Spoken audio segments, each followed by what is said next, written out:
everybody has feelings. So you're physically hurt, but you're not thinking of my mental, right? I know that when I beat up that old lady and robbed her, yes, she's hurt physically, yes. But the backlash is doing something to me emotionally.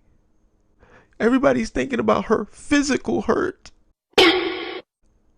but no one's thinking about me and my emotional hurt, my mental hurt. They want me back now.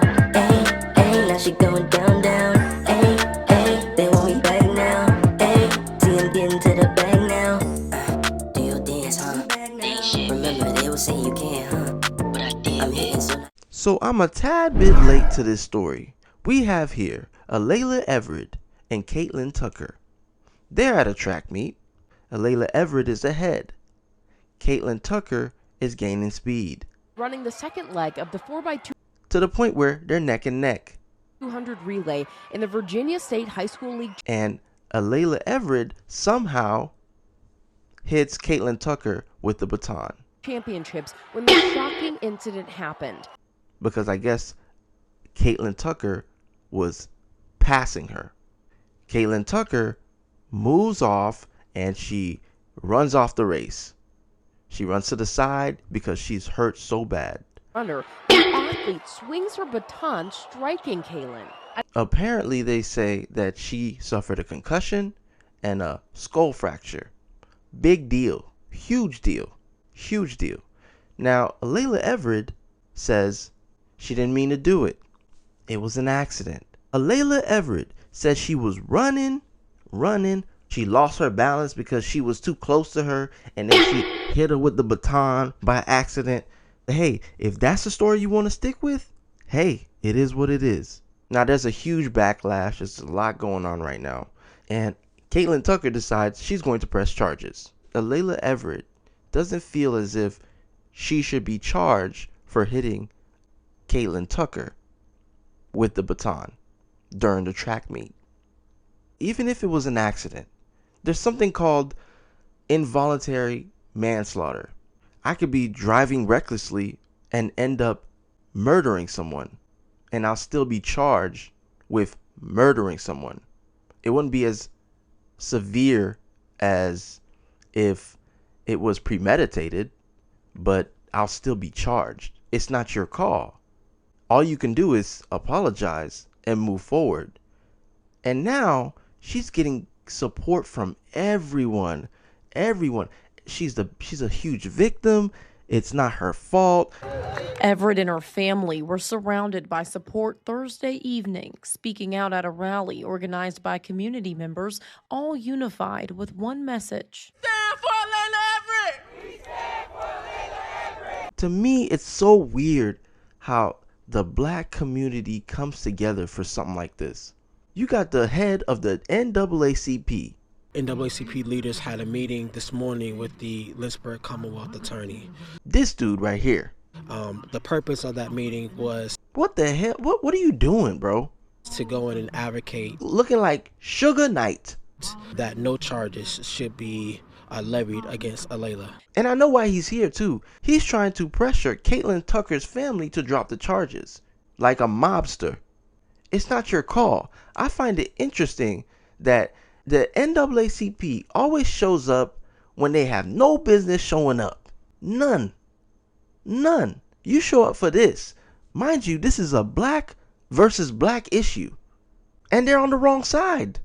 She's not the victim. Caitlin Tucker is. But you got the NAACP putting their footprints all over this. They always show up for the most ridiculous case possible. Mind you, they gonna show up for this, but why didn't you show up for this? The Forest Hill community took time to remember a father and his 5-year-old daughter after they were killed in a shooting. Little Romani and the 36-year-old Fort Worth rapper Ronnie Sibley, known as G Money Lil Ronnie, were gunned down at a car wash last week. This evening, that same car wash closed early to host a balloon release in their honor. This is a bigger deal for me. A little girl got killed in the situation. But you want to show up for this issue? This is why they don't take the NAACP seriously. Layla Everett, I understand you're upset. I understand you feel like you're being targeted. I understand you're emotional. I understand all that. But you don't get to decide. All you get to do is apologize and make it sincere. If they're going to charge you for assault or battery or whatever they want to charge you with, you're just going to have to hold your head up and take it. Or wait for the trial and hope you have a good lawyer to get you out of it. You acknowledge that you hit her. You acknowledge that it was an accident in your own words. You also have to acknowledge that she was reported to have a concussion and a fractured skull. That's a big deal. You're not the victim in this situation. Caitlin Tucker is. Layla Everett is saying that no one is paying attention to the hurt that she's going through. And she's also saying that she's dealing with racism, backlash, all that. So, Layla, you got to understand this. A lot of the backlash and racist comments are coming from social media, online. It's going to happen. That's how the world is. I understand you're young, but that's just how it is. You know, if I were you, I wouldn't take it seriously. People say dumb shit online all the time. And a lot of times they do it anonymously because they know if they get caught, it's a problem. So I wouldn't even bother to that. I wouldn't even worry about that. Just worry about doing right by her and her family. That's all you can do. I am going to keep in touch with this story and see how far it progresses.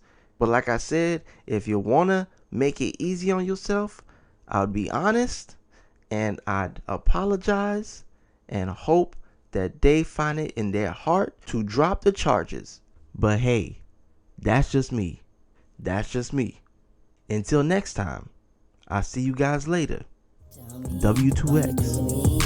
Shady, baby, I've been fiending for you lately, but you treat me so crazy. Tell me why you do